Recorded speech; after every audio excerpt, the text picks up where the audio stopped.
Eu quero começar hoje, especialmente pela nossa convidada, Janaína Pascoal, até porque eu vi no seu Twitter, deputada, que a senhora teve uma conversa com o Marcos Duval no meio desse imbróglio. Poderia contar para a gente? Boa noite e bem-vinda mais uma vez. Muito obrigada pelo convite. Na verdade, eu não conheço o senador pessoalmente.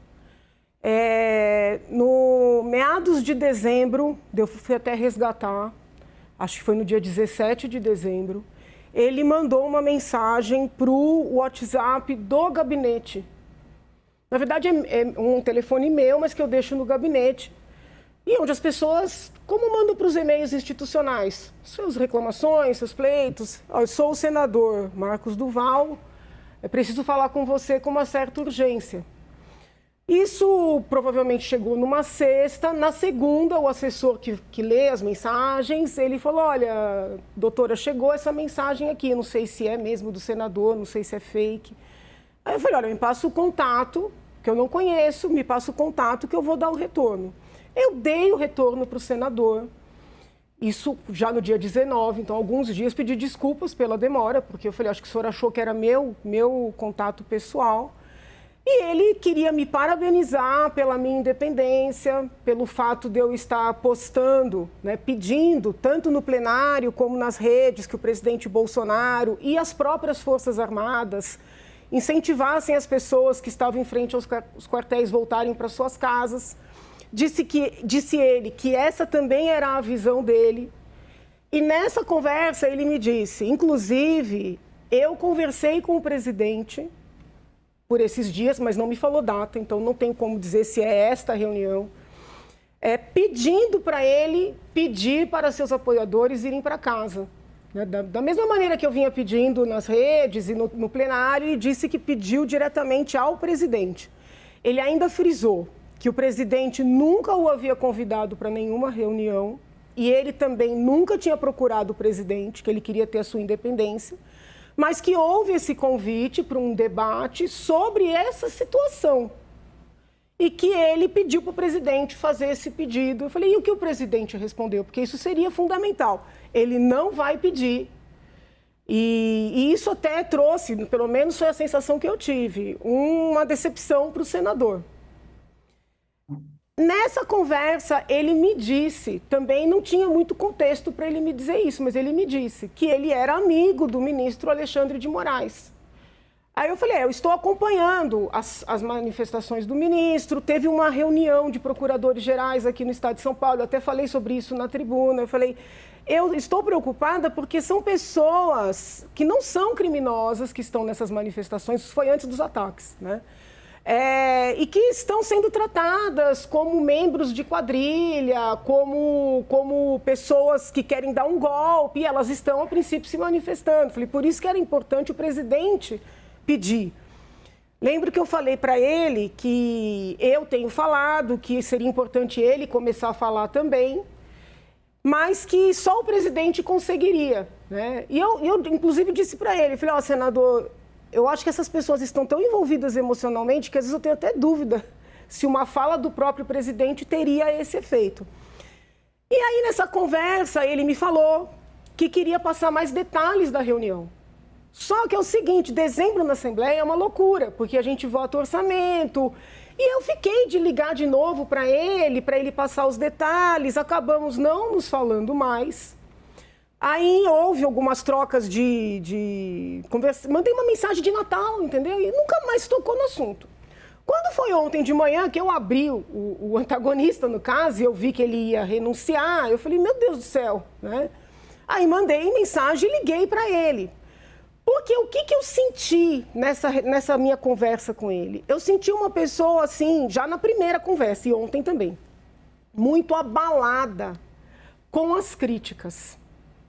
Por isso é que por mais que as pessoas estejam falando mal, né, que ele tem má fé, que ele está armando, que ele quis se cercar, que ele foi agente duplo, a sensação que eu tenho, tá, é que ele está muito abalado em não agradar o seu público.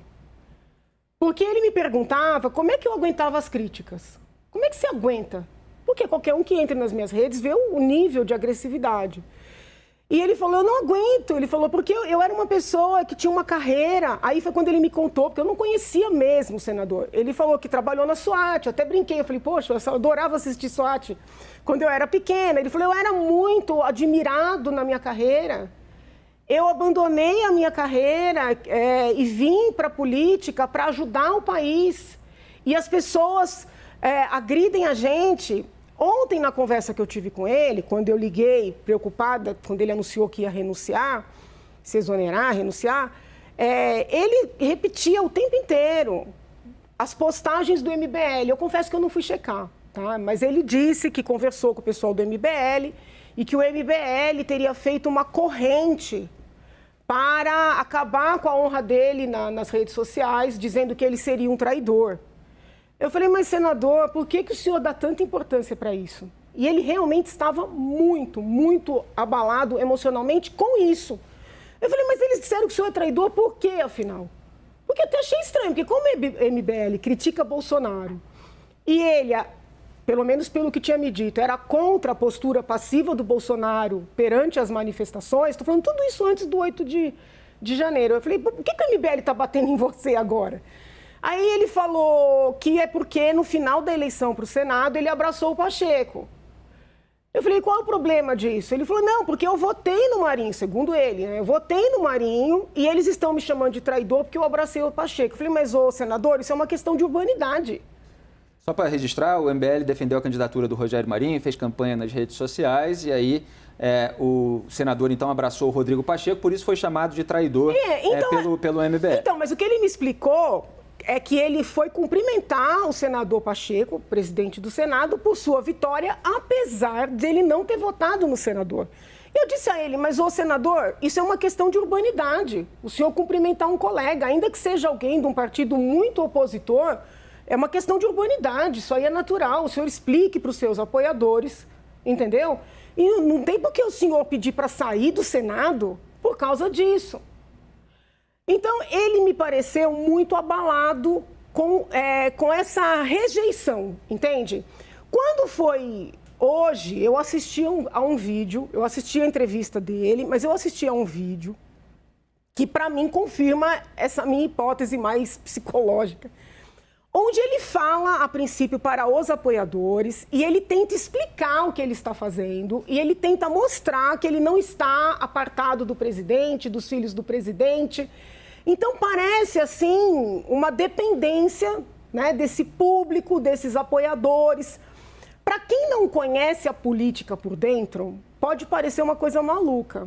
Mas eu vou dizer, o político se vicia nisso.